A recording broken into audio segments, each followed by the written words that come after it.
This is Philip Glove to Face Harris. I'm here to get my prediction on the Floyd Mayweather Jr. versus Robert Guerrero fight. You know, it's May Day Saturday.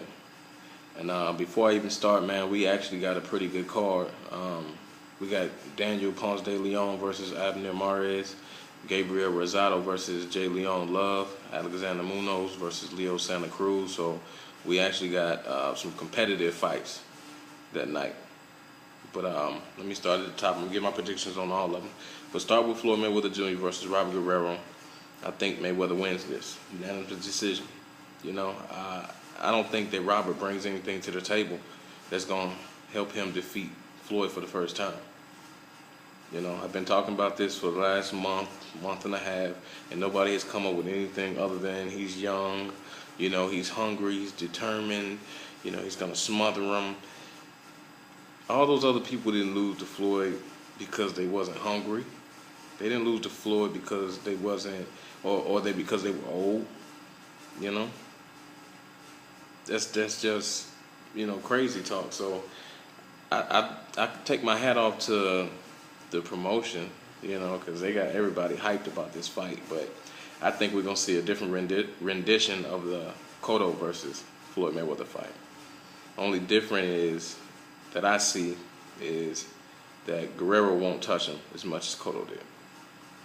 Floyd said he fought a certain type of fight to make it more interesting and more crowd friendly, and that's why he got hit more, but I'm not here to discuss that. Regardless, to me, the big problem that Robert has is his footwork. You got to beat Floyd with your feet.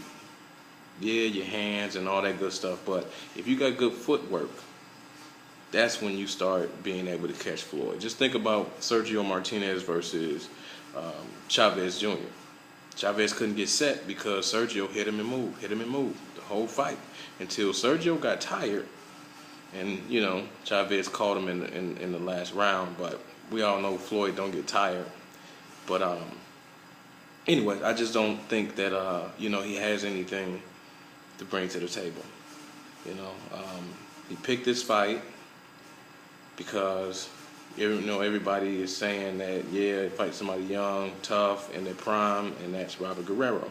And now, I know after he beats him, everybody gonna say, well, Guerrero moved up 2 weight classes for this fight. So, you know, technically he's a smaller fighter. Same people that were saying, yeah, he needed to fight Guerrero before he picked Guerrero, y'all gonna be saying that. I'm gonna say this to you now. Shut up. You can't play both sides. So stop it. You sound crazy. And I had one guy tell me that the only reason why Floyd fought him is because he's the mandatory. Anybody that know anything about mandatories, they're mandatory for a belt. Now, those belts need Floyd more than Floyd need those belts. Let me say it again. Those belts need Floyd more than Floyd needs those belts. Now, if it was the case in matter of Floyd losing the belt if he didn't fight the mandatory, they would have stripped him a long time ago, because you realize Floyd had, what, 2 belts when he went to jail? Now, he ain't fought since May 4th last year when he fought Cotto. So, a whole year went past. He ain't fought nobody. He still has his belts. Think about it. Okay? Floyd don't care about those belts as much as he cares about him winning, him controlling, him and his money. You know what I mean? Those belts are nothing. If he didn't have those belts, people still would want to fight him. People still would pay to see him. He still would put up, you know, as much pay-per-view buys as he does. He still would be the pound-for-pound king. So if you had a company and you know Floyd ain't fighting for a year, what do? You do what, I don't know, I don't remember if it's the WBA or the WBC, whichever belt that Saul Alvarez has. Come to find out that he has the same belt that Floyd does, which is kind of funny, because if they do fight each other, you know, whoever win, they can have 2 of the same belts. But that's a whole nother story. But my point is, as much money as this man makes, as much controversy that he builds, and how good that belt looks around his waist, they're not going to take that belt from him. So, if he didn't want to fight Robert, he could have said, F this belt, threw it to the side, and fought whoever he wanted to. Because that belt is not taking any money away from him if he don't have it, and it's not adding no money in his pocket. Now it's flashy. It's a piece of jewelry. That's how Floyd looks. Man, the belt to him is just a piece of jewelry. But like I said, man, there's nothing. If you can explain it to me, please do, because I don't understand it. I don't understand what Robert is bringing to the table at all. At all. You know, so I think this is going to be a landslide. He's going to pick them apart in the middle of the ring, pick them apart. You know, he's going to catch them coming in. And when they get to the ropes, he's going to try to hit them with something. Floyd going to turn them, slip, all that good stuff, and then it's going to start to repeat. And that's it. They go back to the middle of the ring. He's going to pot shot him. You know, later on, he's going to start punching around that guard, you know, nice little lefts like he did Diego Corrales. You know, well, actually, he did it to Cotto as well. You know what I mean? So they can keep their gloves up, but depending on how you hold your gloves, how you gonna punch you anyways. You know, jabs to the middle of the stomach, jabs to the chest. We know. Come on now, quit acting like that. Y'all wishing and hoping that he lose, but I don't see, you know, how he's gonna do it. If he was gonna lose, cool. You know, but fan or no fan, you got to look at styles, and you have to look at the realism of the matchup. You know what I mean? You can't get caught up in Guerrero's story, his faith, his determination, and none of that matters when you get in the ring. None of that matters. So, Floyd, a unanimous decision. Daniel Ponce de Leon versus Abner Mares. Ponce de Leon, man, is a tough dude.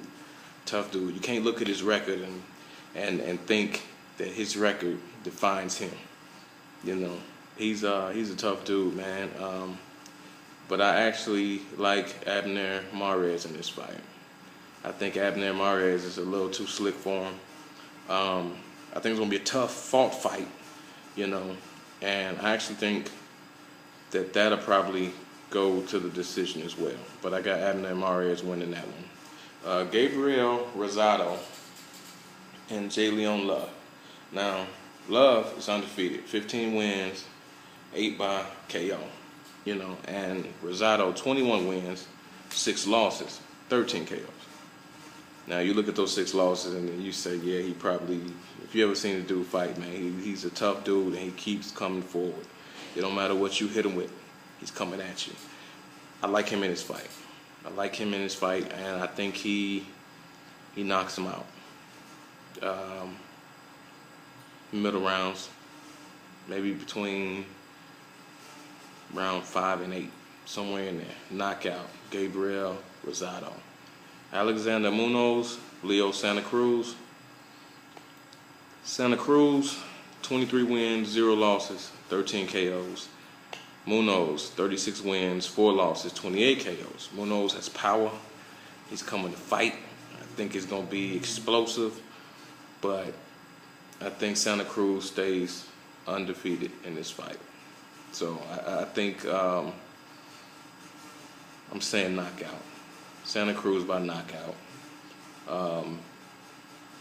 Late, you know, round 10, round 9, something like that. But we got a good night of boxing, man.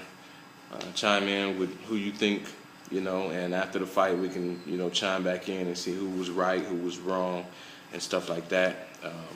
But like I said, Floyd Mayweather, Abner Mares, Gabriel Rosado, Leo Santa Cruz. Those are my winners for Saturday, May Day, May 4th. Watch the fights. Y'all enjoy. Leave a comment. I'll reply. Thank y'all for watching. This Philip Glove to Face Harris. Talk to you soon.